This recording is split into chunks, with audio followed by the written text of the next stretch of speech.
અમરેલીમાં સફાઈની કામગીરીમાં કોન્ટ્રાક્ટ પ્રથા નાબૂદ કરવાની માગણી સાથે સફાઈ કામદારો દ્વારા છેલ્લા 14 દિવસથી અમરેલી પાલિકા કચેરી સામે આંદોલન ચાલી રહ્યું છે અને સફાઈની કામગીરીનો બહિષ્કાર કરવામાં આવ્યો છે। આ ઉપરાંત કેટલાક દિવસોથી અમરેલી જિલ્લાની તમામ પાલિકાઓમાં પણ સફાઈની કામગીરી બંધ કરીને કર્મચારીઓ તેના સમર્થનમાં હડતાલ પર ઉતરી ગયા છે। અગાઉ અમરેલીમાં ચક્કાજામ કરવામાં આવ્યો હતો। અમરેલી પાલિકાને તાળાબંધી પણ કરવામાં આવી હતી અને પોલીસ દ્વારા મધ્યસ્થી કરીને સમાધાન માટે બેઠક પણ યોજવામાં આવી હતી। આમ છતાં પણ અમરેલી પાલિકાના નેતાઓ પોતાની મનપસંદ સફાઈ કોન્ટ્રાક્ટ પ્રથા બંધ કરવા માટે તૈયાર ન હોવાથી સફાઈ કામદારો દ્વારા આજે ભાજપના ધારાસભ્ય કૌશિકભાઈ વેકરિયાના કાર્યાલયને ઘેરાવ કરવામાં આવ્યો હતો અને ઉગ્ર રજૂઆત કરવામાં આવી હતી। પોલીસ દ્વારા જડબેસલાક બંદોબસ્ત ગોઠવવામાં આવ્યો હતો। રિપોર્ટિંગ બાય જયેશ લીંબાણી, શાશ્વત સંદેશ ન્યૂઝ। ભલાઈ નથી માંગતા પણ અમારો હક માંગી છે, એ ચોખ્ખી વાત છે। એટલે એને મહેનત કરીને પૈસા લો છે, અરે પૂરતું વેતન તો મળવું જોઈએ। 4000 માં કોઈનું ઘર તો હાલતું નથી।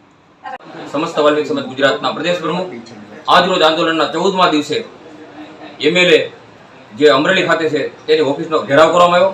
તેમને રજૂઆત કરવામાં આવી કે આ સમાજના પડતર પ્રશ્નો હોય તો આપ નગરપાલિકા સુધી તો આશ્વાસન આપવા નથી આવતા, પણ એના માધ્યમથી આજે અમે તમામ કર્મચારીઓ સાથે નગરપાલિકાથી સીધી રેલી સ્વરૂપે અમે કૌશિકભાઈ વેકરિયાની ઓફિસે આવ્યા અને ત્યાં રજૂઆત માટે આવ્યા। એટલે 15 મિનિટ પહેલાં ત્યાંથી ધારાસભ્ય નીકળી ગયા હતા, પણ જો અમારા પ્રશ્નો હલ નહીં થાય તો અમે ધારાસભ્ય પછી સંસદ સભ્ય તમામનો ઘેરાવ કરીને અમે ન્યાય મેળવીશું।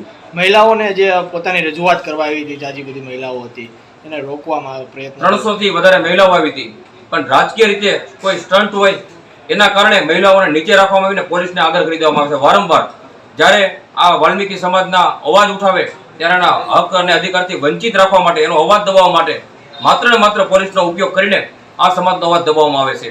અને અમારી એક જ માંગ છે કે ગુજરાતમાંથી દરેક નગરપાલિકામાં કોન્ટ્રાક્ટ પ્રથા બંધ થઈ છે, તે જ રીતે અમરેલીમાંથી કોન્ટ્રાક્ટ પ્રથા બંધ થવી જોઈએ।